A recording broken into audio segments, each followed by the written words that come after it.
The Judas Cradle, also known as Judas Chair, was a torture device. During this torture, the criminal was first positioned in the waist harness above the sharp, pyramid-shaped seat.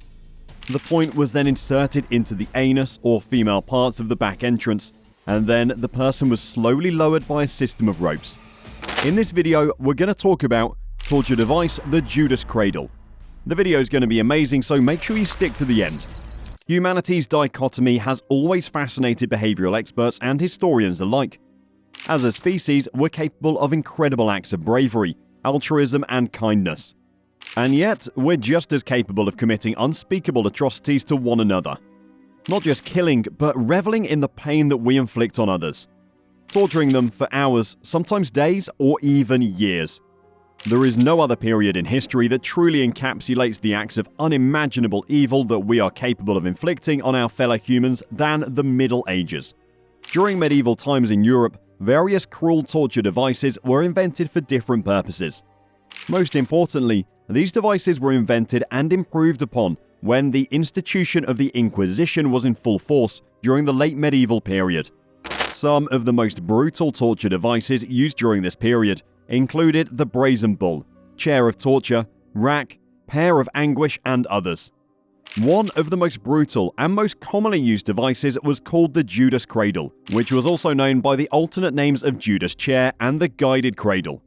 Judas Cradle, or the Guided Chair, is an Italian invention purportedly used by the Spanish Inquisition. It was created to deal with heretics and was designed by Ippolito Marsili. There were generally multiple torturers operating a Judas Cradle, with one person in charge and others assisting him. The device was invented in 16th century Spain when the institution of the Inquisition was widespread.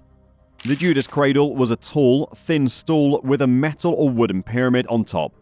The victim would be stripped and bound with ropes.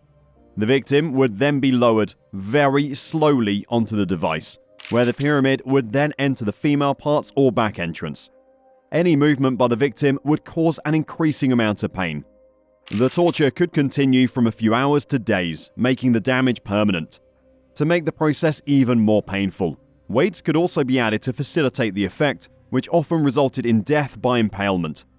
During the interrogations, if the victim refused to speak, the torturer would shake the victim, raising and dropping them on the Judas Cradle several times, moving their legs and forcing different ways for the tip of the pyramid to project. Eventually, when the victim could no longer hold the required position, the end of the pyramid from the Judas Cradle would start to impale his back entrance or private parts. The victim's hands and feet would be bound to prevent shifting weight to another location.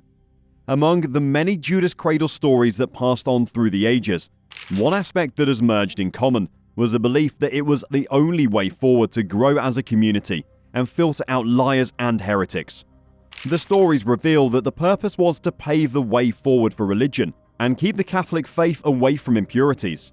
Impurities like those governed by the Pope or people who had converted to Catholicism held no merit in the eyes of the law.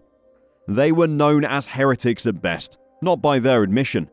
Torture devices such as the Judas Cradle was meant to filter them out. However, rulers did not stop at religion, but also used this gadget on their political opponents. Streaks of sadism crept in through the leaders when they started using the device in more creative ways than one, such as thrusting the victim down on it repeatedly. Each thrust increased the pain that would keep coming till they couldn't stand it anymore. These Judas Cradle stories prove how inhumane the punishments and interrogations were during the medieval period.